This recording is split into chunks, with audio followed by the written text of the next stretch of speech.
दोस्तों आज हम बात कर रहे हैं कि जो महीना चल रहा है बैसाख मास वो कितना इम्पोर्टेंट है क्योंकि कल ही अक्षय तृतीया गई है। इसके साथ ही परशुराम जयंती गई है। बाकी आने वाले जो दिन है वो बहुत ज़्यादा स्पेशल है क्योंकि इसमें पूरे जितनी भी 10 महाविद्या उन्हीं के दिन आ रहा है मोस्ट ऑफली। और दूसरा विषय ये है कि महिलाएं कौन से चक्र पर रहती है, मतलब उस विषय पर बात करते हैं। नमस्कार दोस्तों, मैं प्रज्ञा आपका हार्दिक स्वागत करती हूँ अपने प्रोग्राम में। दोस्तों मेरे व्हाट्सअप नंबर है, यदि किसी को भी कुंडली से रिलेटेड जानकारी चाहिए, कुंडली बनवाना हो तो आप इस पर संपर्क कर सकते हैं। इसके चार्जेस हैं। और यदि मेरा प्रोग्राम आपको अच्छा लग रहा है तो लाइक करें, शेयर करें, प्लीज़ सब्सक्राइब जरूर करें। हम जो देखते हैं कि जो बैसाख महीना है वो शुक्ल पक्ष से बहुत ज़्यादा इम्पोर्टेंट हो रहा है क्योंकि जैसे ही अभी कल ही अक्षय तृतीया गई है, परशुराम जयंती गई है। इसके साथ ही जो आने वाले ही तिथियाँ हैं उसमें बगलामुखी तिथि आने वाली है। इसके साथ ही ये प्रत्यंगिरा जयंती है और मातंगी जयंती, छिन्नमस्तिका जयंती, और इसके साथ ही जिसको शरभ भैरव और आकाश भैरव बोलते हैं उनका दिन है। नरसिंह जयंती, मतलब पूरा जो देखा जाए तो बहुत ज़्यादा 10 महाविद्याओं से स्पेशल है। साथ ही जितने भी तंत्र क्षेत्र में हम देखते हैं तो इनके बिना कुछ भी संभव नहीं है। इसीलिए ये जो महीना है पूरा साधना सिद्धि के लिए बहुत ज़्यादा स्पेशल है।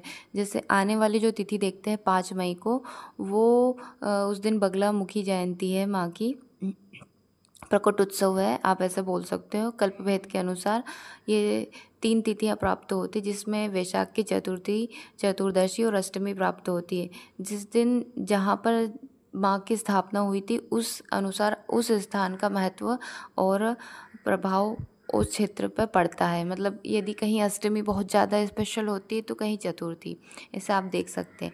इसके साथ ही जो हम देखें कि माँ नवग्रह का संचालन करती है, मतलब को खासकर कोर्ट केस, शत्रु तंत्र, आध्यात्म में उन्नति के लिए।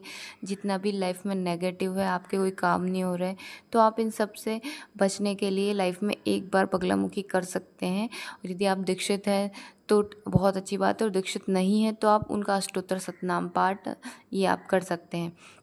इसके साथ ही माँ को पीला बहुत ज़्यादा पसंद है।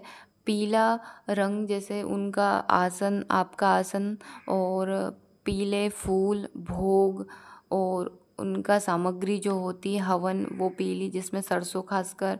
और इसके साथ ही माँ को जो श्रृंगार होता है वो भी पूरा पीला ही होता है, मतलब उनको पीला बहुत ज़्यादा पसंद होता है।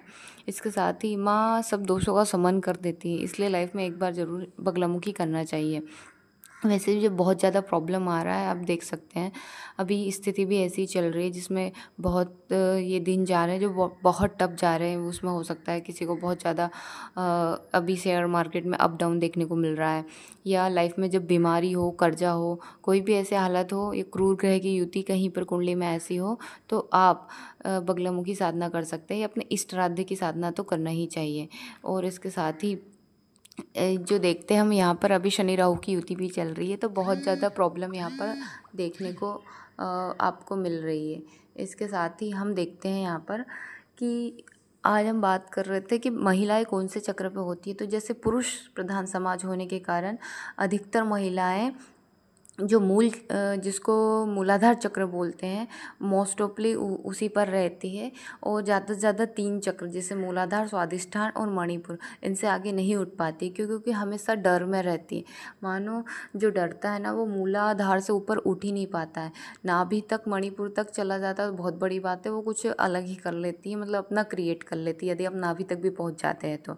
इसीलिए महिलाओं को हमेशा आप देखेंगे कि समाज का डर लगा रहता है, सास का डर लगा रहता है, पति का डर रहता है, बच्चों का डर रहता है, बहुत सारे ऐसे डर होते हैं जो वो अपने अंदर पाले रखती है।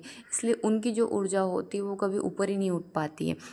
जो महिलाएं बहुत बेस्ट करती है या ऊपर तक चली जाती जैसे सहस्त्रार तक, तो आप सोच लीजिए वो अलग ही हो जाती। जैसे हम सहस्त्रार तक की बात कर रहे हैं तो आप देखा ही होगा कामाख्या की माँ अघोरी, लोना चमारी, जिसमें इतना ज्ञान था।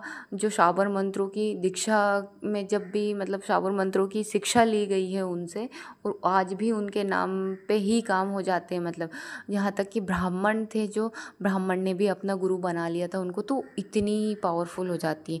तो यही है कि यदि आपको अपनी लाइफ में कुछ ऊपर करना है, अलग करना है, हट के करना है, अच्छा करना है, तो आपको है ना अपने जो डर है उससे आगे निकलना पड़ेगा, यानी कि मूलाधार से हटकर आपको ऊपर की तरफ की यात्रा करनी पड़ेगी, तभी आप अपना लाइफ में अलग कर पाएंगे और बेस्ट कर पाएंगी।